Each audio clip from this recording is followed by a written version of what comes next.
One important thing to be aware of when setting up your characters with RHiggit are planes and IK.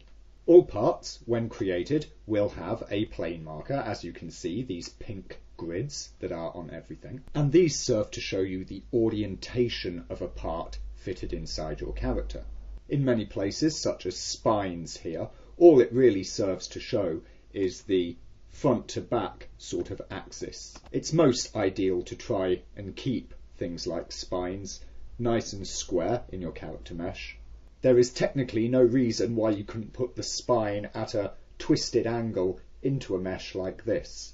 It would not break its functionality in any way, but you would wind up with the controller axis offset at an angle. The vast majority of the time, of course, that's going to be exceedingly unhelpful, though you never know, you might have some unusual character where it is a handy thing to have. Any which way, these planes allow you to orient the entire part within a certain area of a mesh. In the case of parts that can or do function on IK, this is even more important, as IK in Lightwave needs to be planar. That means all of the joints need to sit upon this plane, or more correctly, all of their orientations need to sit upon this plane. The three part types in question in RHiggit are legs, arms and digits, all of which use a planar IK system for their IK control methods. The most important piece of information to notice is that the root of the IK part and the IK tip, that is where the IK goal appears, must absolutely fall in line with one another on the plane like this. You will notice that the IK tip item is always constrained, so if I try and move it off the plane, it will refuse to do so. This is not true of intermediate joints, which can be offset from the plane thusly. As you can see, what this does is it actually offsets the controller without offsetting its orientation. The result of this is that whilst you can have offset IK joints within an IK chain like this, the IK will still function properly without flipping or breaking after the fact. Since these joints that go through the IK chain are always 2D joints, that means they only bend in the one axis on the IK plane. It does not matter for deformation purposes that they are offset like this. Since there is no side-to-side rotation, it matters little when it comes to actually binding them to the mesh. The mesh will, in effect, always see this side view, as it were, in which point everything is bending together properly. This can still sometimes be something that you don't want to do when working with the bone-based rigs.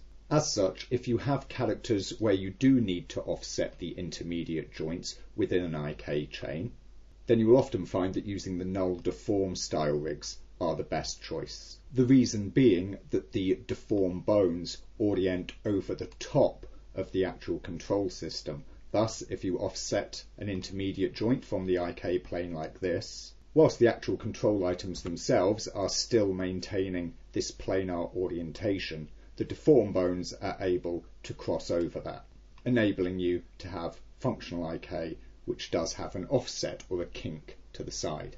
The other thing, of course, to take notice of is the little pink ball that you have here on such IK chain parts, which represents the position where the pole item will be generated. As such, here we have just a standard leg setup. If you were wanting the pole item for some reason to be on the rear side of the limb, then you could rotate the entire part just like this. Of course, counter-rotating the other joints if necessary to put pieces facing in the correct direction. Also notice that with IK parts like this, you must always have pre-bend. To remind you of that, when a part is generated, it will have some degree of pre-bend already in it. And the pre-bend direction, which you set, is the direction in which the IK will itself function. So like this, you can set the bend direction for an IK part and its pole direction as you see fit for a given character. Also take note that whilst it is probably most tidy and most intuitive visually to put the swing of a part to point down the length of the part itself, this is not necessary. at least not to any functional degree.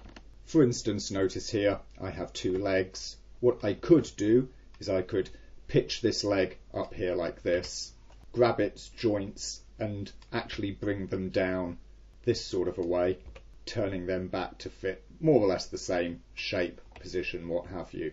And when actually rigged and generated, you can see that they both function identically. There is no difference between them. The point, of course, is that all of these joints are on that plane, and if we look at the second leg, all of those joints are still on the same plane.